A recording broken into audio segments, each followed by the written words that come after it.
relativamente mascarado, né, que era a questão da diluição de parte do efluente pelo volume d'água. Isso já não ocorre mais hoje e a situação está bastante crítica, cada dia piorando, né? Nós estamos com uma situação hoje que temos soluções talvez de curto, médio e longo prazo, né, para serem tomadas.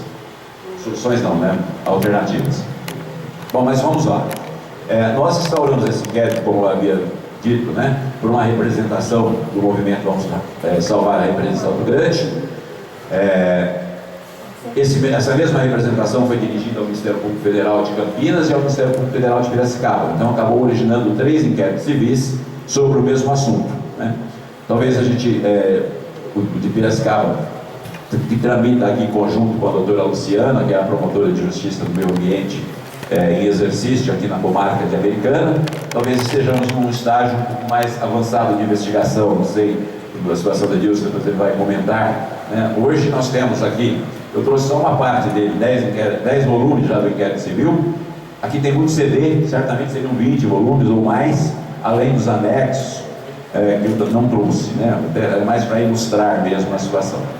Ele foi instaurado, né, já em 2014, mas era uma situação que a gente já acompanhava antes, só foi formalizado em 2014 diante desta representação. Aliás, uma das razões de criação desse grupo de atuação regionalizada, HEMA Piracicaba e HEMA Campinas, né, a gente tem atuado em conjunto com o Dr. Rodrigo Sanches Garcia aqui presente, o Dr. Geraldo Cabanhas, né, promotor de Campinas também, porque a questão talvez seja uma das mais regionalizadas da bacia, né?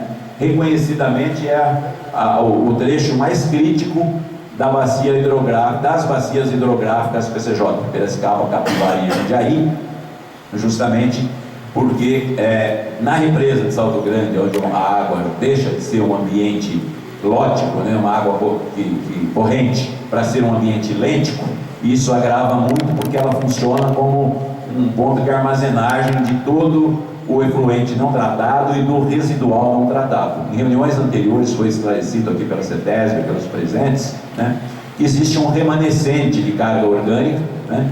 A legislação paulista ainda é mais avançada que a nacional. A nacional exige um tratamento de 60%, a paulista 80% de eficiência na remoção da carga orgânica, né?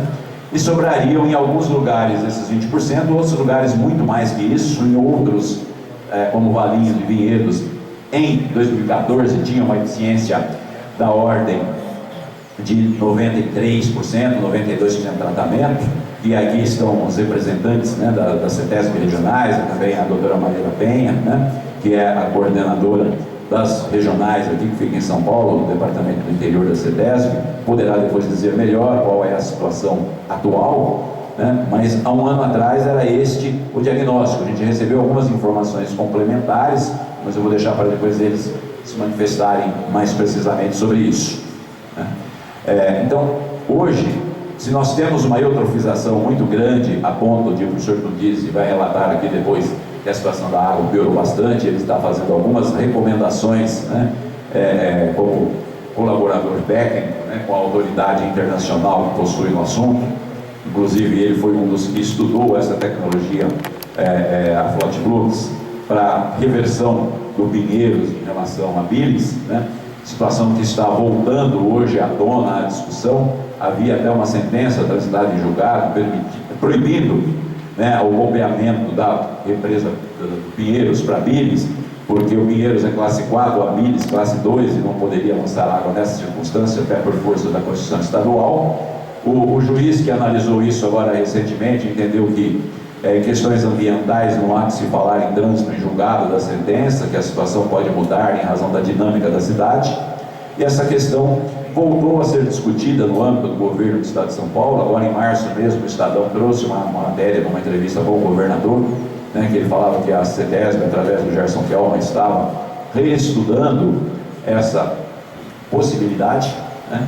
Então é uma situação presente não só para a nossa bacia. Houve aqui uma proposta por parte do movimento de trazer essa unidade de tratamento no Rio Brancalha, do Rio Atibaia, para tratar esses pontos difusos, os lançamentos clandestinos a montante da represa, né, e esse remanescente que não é tratado pelos municípios a montante. A gente tem a situação de Atibaia, que tem aí uma parceria público-privada firmada recentemente, que não incluía o terciário. Depois acho que o Dr. Rodrigo poderá nos atualizar, se caso está com ele, de como está a situação hoje. A ideia era negociar com a prefeitura, com o SAAI de Atibaia. Tem alguém de Atibaia aqui?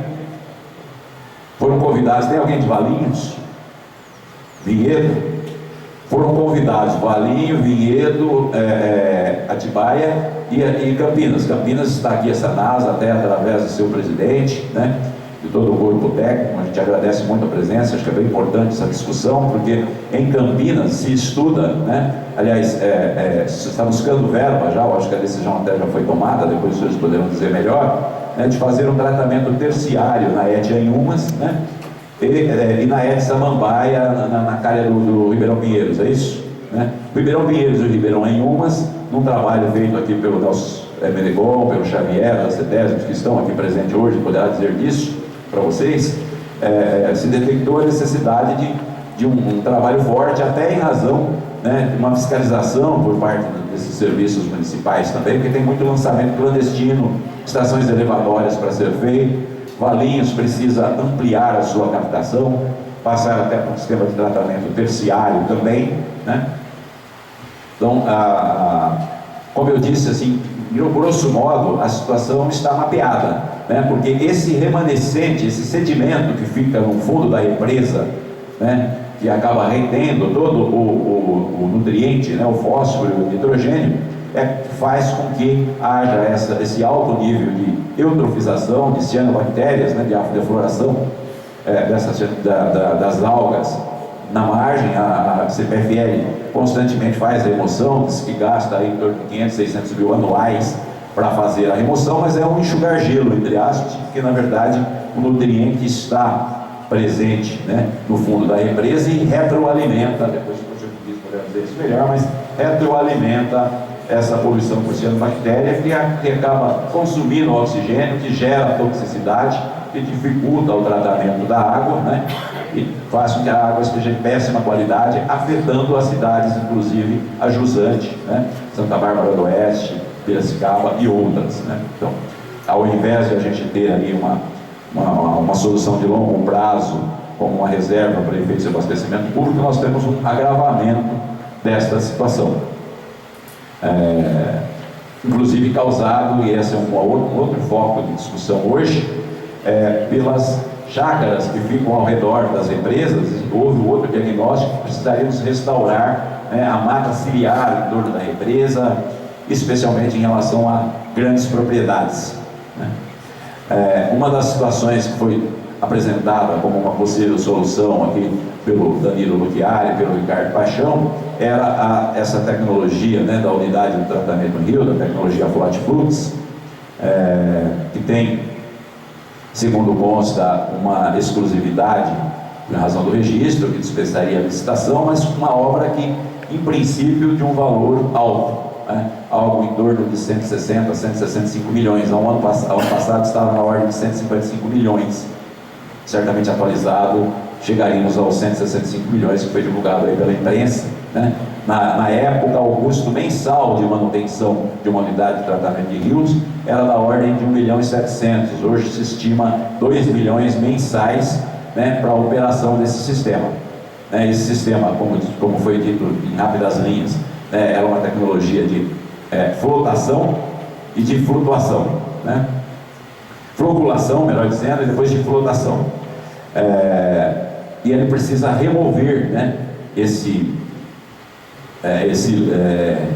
efluente, né, floculado, e vai precisar dar uma destinação para aterros, ou a proposta da DT Engenharia, que esteve aqui apresentando na última reunião, no dia 30 de setembro, a ideia era utilizar isso na fabricação de tijolos para prédios, creches, etc. Eu oficiei ao IBAMA, né, porque a informação do João Carlos, hoje aqui presente de uma forma voluntária, né, a reunião está pública, está aberta a todos, e como um dos interessados, né, em implantar a tecnologia, aqui compareceu e eventualmente poderá prestar esclarecimentos ao final. Essa tecnologia precisaria ser licenciada, então, segundo ele, pelo IBAMA. O IBAMA me respondeu que não, que isso é com a CETESB. A gente recebeu uma resposta recente sobre isso. Não se sabe realmente se haveria essa viabilidade ambiental de utilizar, né, na fabricação não só de tijolos ou telha, mas eventualmente como massa asfáltica, né? Então essas as soluções apresentadas por eles, mas sabemos que o experimento de São Paulo teve um problema, que era justamente esse remanescente que ficou depositado até cerca de 15 dias atrás. Há menos de um mês, ou cerca de um mês, é que teria havido a destinação final desse efluente para o aterro, né? E também há aí uma vulnerabilidade muito grande dessa tecnologia em relação à variação de vazão do rio, né? Por conta da afluência, por conta do regime pluviométrico. Ela seria dimensionada para captar até 10 metros cúbicos por segundo na calha do rio, e quando isso ultrapassar, a eficiência é praticamente zero. Há também algumas dúvidas sobre a eficiência do tratamento, né, desse remanescente. Eu fiquei encarregado de fazer isso, e tudo isso que eu estou colocando aqui no resumo é até posterior a 30/9. Muitas das questões, como eu disse, a investigação não ficou parada, não houve reunião, mas ela não ficou parada. Era um dos compromissos nossos fazer uma checagem junto aos colegas do Rio de Janeiro, até para saber como é que andou essa tecnologia lá no Rio, porque ela é proposta para resolver o problema para as Olimpíadas, que a gente sabe que já não vai acontecer inteiramente mais, né? A ideia era tratar a Baía de Guanabara e, se eu não me engano, também já em Jacarepaguá, não tenho certeza. Parece que ela foi utilizada também na Lagoa da Pampulha, em Minas Gerais, né? E em alguns outros lugares. No Rio de Janeiro havia, em setembro do ano passado, segundo relatado pela DT Engenharia, 14 estações, 14 locais onde seriam instaladas essas unidades de tratamento em rio, 2 já em operação e as outras para entrar em operação. Havia também uma experiência no Ibirapuera, mas sempre com essa dificuldade, quando se tratou do canal do Rio Pinheiros, em São Paulo, na Marginal Pinheiros, né, da destinação desse efluente. E esse tratamento, se ele é ou não, qual é o nível dele, se é primário, secundário ou terciário, no questionamento da apresentação em setembro, nós fizemos esse questionamento, e a resposta é que seria um terciário, que haveria em torno de 90% da remoção do fósforo, mas a remoção do nitrogênio seria problemática, algo entre 20% e 60%. O parecer do INEA, que é a CETESB lá do Rio, não, o equivalente da CETESB daqui, o INEA é o Instituto de Defesa do Meio Ambiente lá do Rio de Janeiro, classificou a tecnologia Flotflux como primária, né, como uma remoção de resíduos, né, básica. Então isso não resolveria, se assim for, depois a gente vai querer ouvir o professor Dias e outros que quiserem se manifestar a respeito, não seria uma solução, né, para cá, porque nosso problema é de nutriente, é de carga orgânica, né? Se a Sanasa implementar o terciário, né, nas estações Anhumas e na Samambaia, se a gente conseguir que a Atibaia passe a tratar no sistema terciário, Bragança entrou em operação, mas salvo engano é secundário, é isso mesmo? A de Bragança Paulista é secundário ou terciário? Secundário, né? Valinhos reconheceu no ofício a necessidade de buscar o terciário.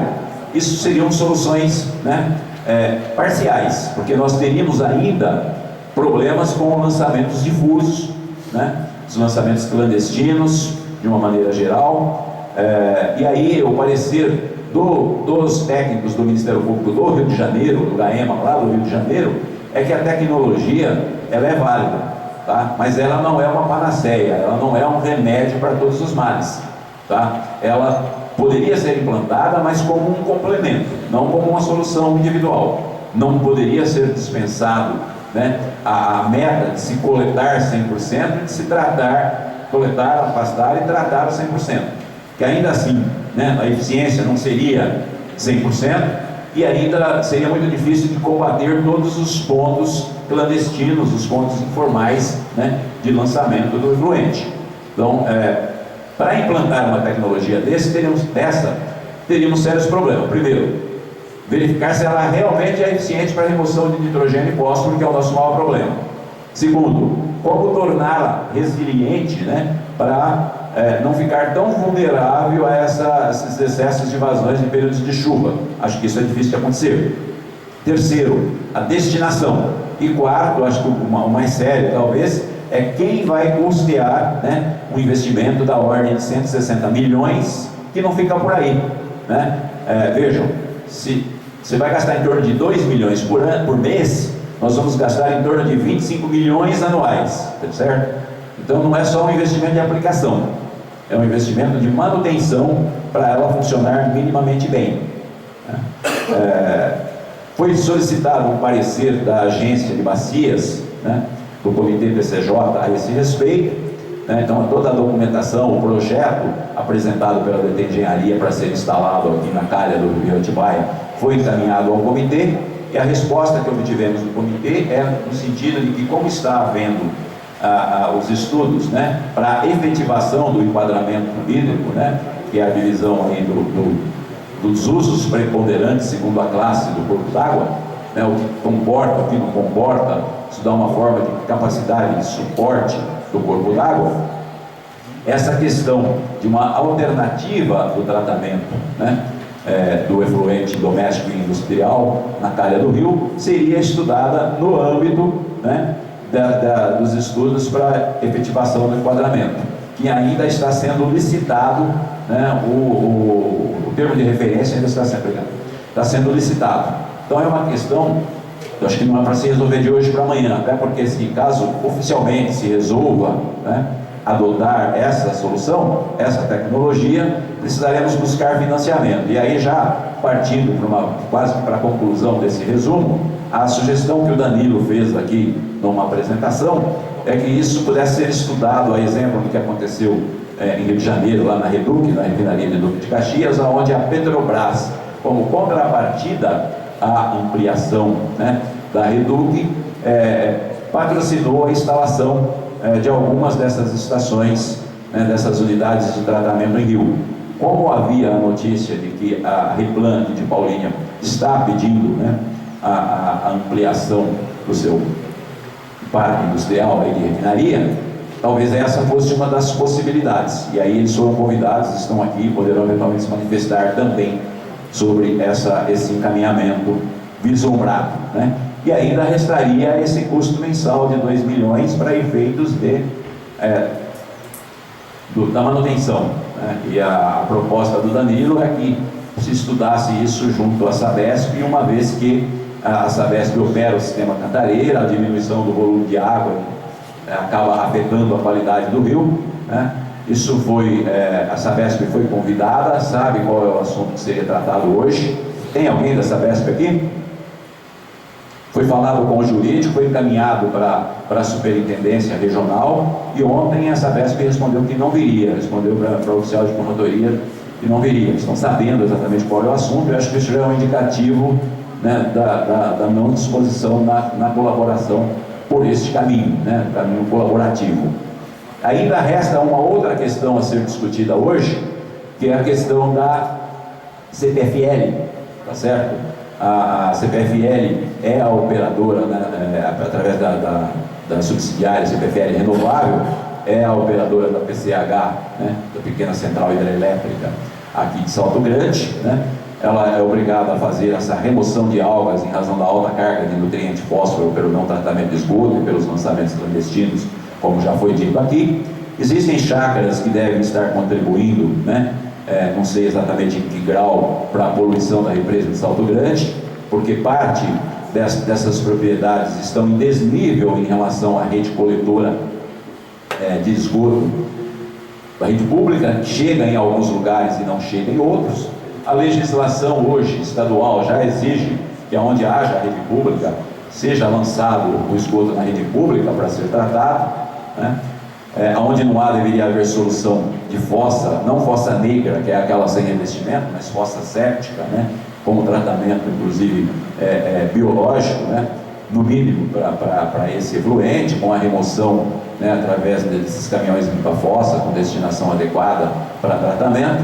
E na última reunião foi colocado que, em razão desse desnível, uma das hipóteses poderia ser passar um emissário pelo fundo dessa chácara, um coletor tronco pelo fundo dessas chácaras, melhor dizendo, coletar isso num lugar só e depois fazer, né, esse bombeamento para um ponto só da rede. Então, captaria o esgoto pelos fundos da chácara, juntaria tudo num lugar só, né, concentraria e faria esse lançamento. E aí os vereadores que estavam presentes, Moacir Romero, Celso Zop, o Kim na época ainda estava, né, na Câmara, descobri hoje que agora ele está na Secretaria, né, ficaram de fazer um pré-projeto de lei, né, disciplinando essa obrigatoriedade, estabelecendo multa por esses proprietários. E a ideia era que, ao invés de o DAE e a Secretaria de Meio Ambiente estar constantemente na cola de cada uma dessas cerca de 274 propriedades, se eu não me engano, e em 3 ou 4 meses eles conseguiram visitar, acho que 74, era esse o relatório que eu tinha de 2014, e aí nós estamos querendo um relatório, acredito que eles devem ter trazido hoje, porque não deu entrada lá no GAEMA, pelo menos, a informação que pedimos no mês passado, de uma atualização desses relatórios de como é que estava a fiscalização individual, né, no entorno da represa. Esse trabalho está sendo feito em conjunto pelo DAE, pela Secretaria de Meio Ambiente e pela Vigilância Sanitária. É uma outra fronte de combate, sabendo-se que essas chácaras, né, que ficam ao redor da represa, acabam contribuindo, porque ou lança clandestinamente direto na represa, ou lança em fossa negra, ou fossa séptica mal operada, que contamina também o lençol freático e é um dos contribuintes para que a represa esteja nessa situação. Então se pensou numa ação intensificada. Eu fiz um outro relato também nesta reunião, no sentido de que no âmbito de uma ação civil pública que eu tinha proposto para implantação de APP e reserva legal numa das grandes propriedades do entorno da represa, o réu nesta ação, o proprietário, denunciou essas chácaras e eu pedi a instauração de um inquérito policial e uma perícia pela Polícia Ambiental. Então eu cobrei a Polícia Ambiental, né, de como é que estava a fiscalização ambiental para saber quais chácaras estão na margem, né, na APP, quais não estão, né? E a resposta da Polícia Ambiental, que poderá esclarecer melhor a questão hoje, é de que eles tiveram dificuldade nessa fiscalização. A exemplo do DAE, primeiro, porque como algumas são chácaras de recreio, não se encontram as pessoas lá a todo momento, tá certo? E uma segunda razão, os marcos de concreto que delimitavam, né, a margem da APP na época em 100 metros, desapareceram todos. Então eles não tinham o referencial para identificar qual era a linha da APP para saber se o rancho estava ou não. E na última reunião nós combinamos que haveria aí, além do georreferenciamento, da batimetria por parte da CPFL, né, a elaboração de um projeto de proteção de nascentes, de restauração de matas ciliares, que a CPFL, como operadora da empresa, poderia colaborar, até porque para eles seria um investimento, né, uma vez que teria água de melhor qualidade, maior volume de água, que está diminuindo a lâmina da água da represa, justamente em razão da pouca água e da pouca qualidade da água, da não conservação dessas nascentes, inclusive, tá? Eu acho que esse é um resumo, de certa forma, completo, breve, não deu para detalhar tudo, senão nós ficaríamos muito esse tempo. E eu proponho que passamos a palavra primeiramente ao professor Tundizi, né, para fazer um relato da circunstância, pode ser, tá? E aí depois os demais membros na mesa poderão se manifestar. Senhor Tundizi, o senhor já pode falar.